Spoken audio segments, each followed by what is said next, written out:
All right, so we've talked about why a tosylate may be a good leaving group.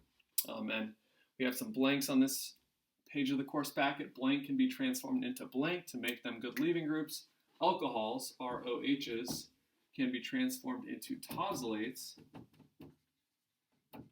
to make them good leaving groups. This species right here is called tosyl chloride. That's kind of a short form name for it. The long form name of it is actually called paratoluene sulfonyl chloride. So why is that? Well, this ring and that carbon is a toluene molecule, but then they have a sulfonyl chloride on them. So para also refers to where that sulfonyl chloride is on that molecule. So it's called paratoluene sulfonyl chloride, but we often just refer to it as tosyl chloride. And we go so far to just write this whole thing. This is just a TS, and then the chlorine's right next to that.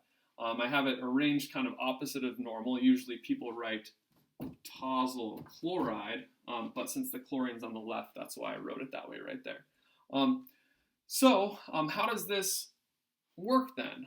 This is the tosyl chloride by itself, but we said alcohols turn into tosylates to make them good leaving groups. We don't have the tosylate yet, we have the tosyl chloride. Well, how would that react with an alcohol? Well, let's put on our organic chemistry caps and say, where's our negative, where's our positive, what's going to happen here? Well, alcohols, have we seen them reacting as the nucleophile or electrophile, the acid or the base, in this chapter generally? And when you think about all the reactions that we've learned so far, they always start with this alcohol using its lone pairs and adding to something, whether that's adding to, whether that's giving that lone pair away to a hydrogen if it's HCl, or a hydrogen if it's sulfuric acid, or if that adds to the sulfur of SOCl2, the thiamyl chloride. This is always acting as our nucleophile in the first step of all these reaction mechanisms. So if this is our nucleophile, this is where our negative charge is, where's our partial positive over here?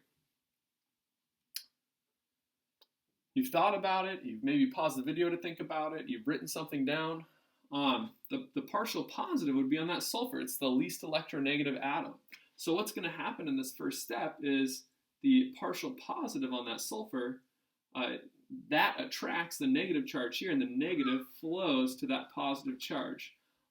As those electrons are added to that sulfur, the sulfur-chlorine bond breaks and goes to that chlorine. So that produces this intermediate here.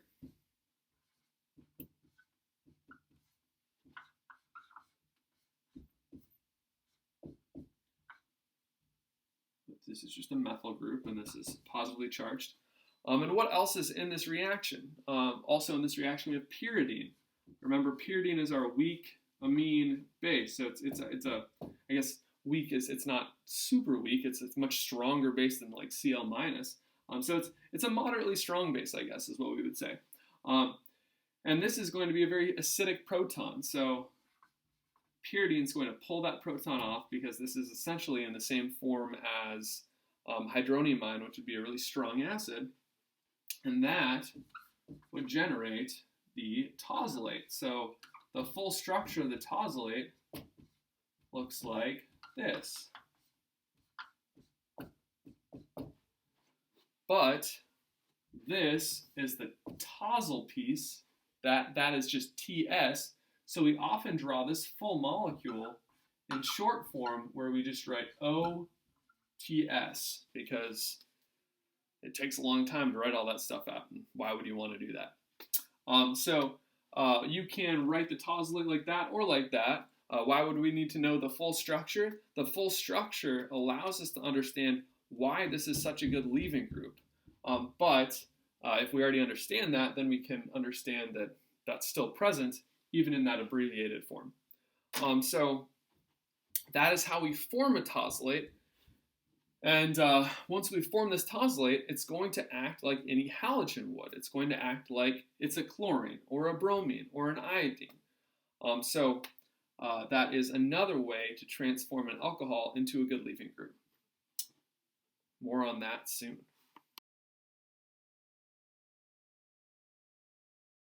All right, so now we know what a tosylate is. We know how to form a tosylate using tosyl chloride in an alcohol. But why the heck do we need a tosylate? I mean, if it does the same thing as a halogen does, we already know how to make alcohols into halogens, so what extra utility would we have from making a tosylate compared to an alcohol turning into a bromide or a chloride? So this illustrates what that could be.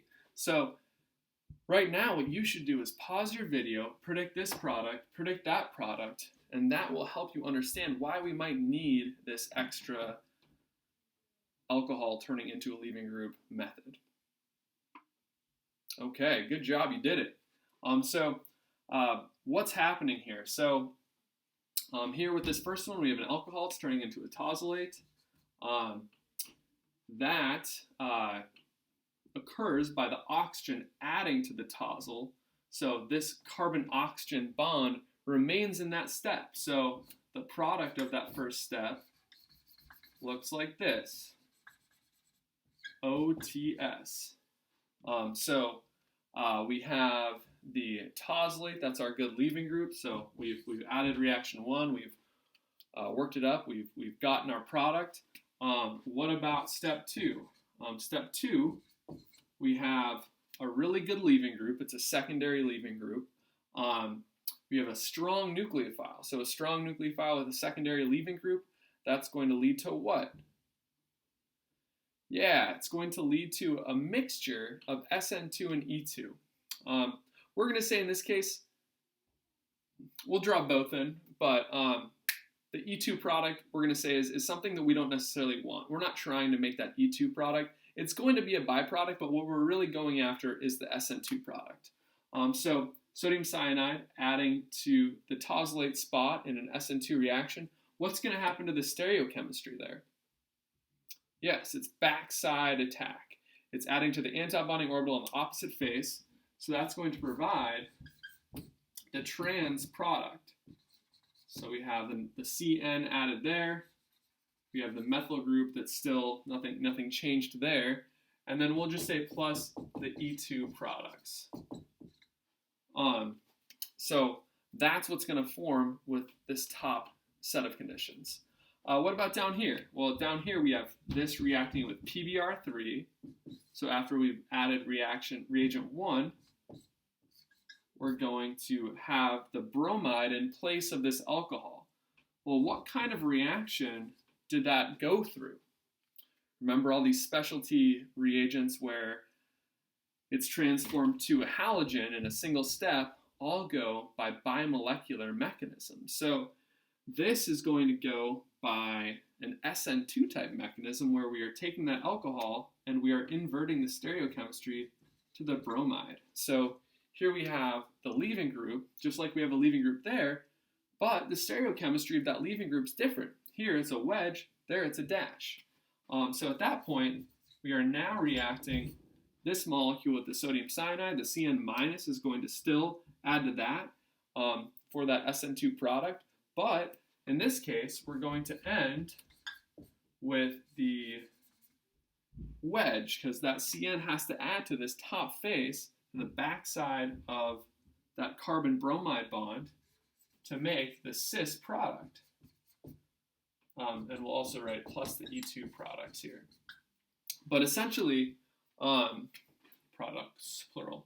But essentially the situation is, why do we need a tosylate? Well, the tosylate allows us to access directly a different stereoisomer. Here we have the trans cyclohexane ring. Here we have the cis cyclohexane ring. So not only is the tosylate just another method, and it's nice to have lots of ways to do things. In reality, in a lab, some of these reactions just work better by one method. You get a higher yield by one method than another. So it's nice to just have more methods, first of all. But second of all, If we want a single stereoisomer as the product, if we want the trans or the cis, it makes sense to use a different reagent depending on what the starting materials are. To kind of wrap up this whole need for the tosylate idea, the last thing that it says in your course packet is a tosylate reacts in the same way that an alkyl halide would react, but there's a different stereochemistry in the products. So that is the power of the tosylate. And the next page of your course packet really just summarizes the reactions that we've learned about with alcohols so far. Really, it makes a lot more sense when you try and understand why the things are happening, what the steps of the mechanism are doing. But when you take everything that we looked at, really we're kind of coming down to a few different ideas. We have alcohols, you treat them with sulfuric acid, that's going to do an elimination, or that specialty reagent, POCl3 with pyridine. We can also substitute them with these reagents, making an alkyl halide, or we can generate a good leaving group by using tosyl chloride.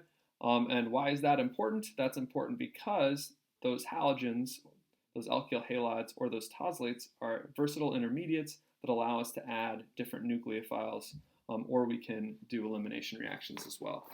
So it kind of all comes down to that little figure. However, obviously, this figure doesn't have any of those details that we talked about. It doesn't talk about the stereochemistry. It doesn't talk about the mechanism. And understanding the mechanisms are really the most important part, because if you understand the mechanism, you just understand intuitively what that stereochemistry is going to be. You just understand what the product's going to be. So I really would want you guys to focus on the mechanisms as much as possible. So, all right.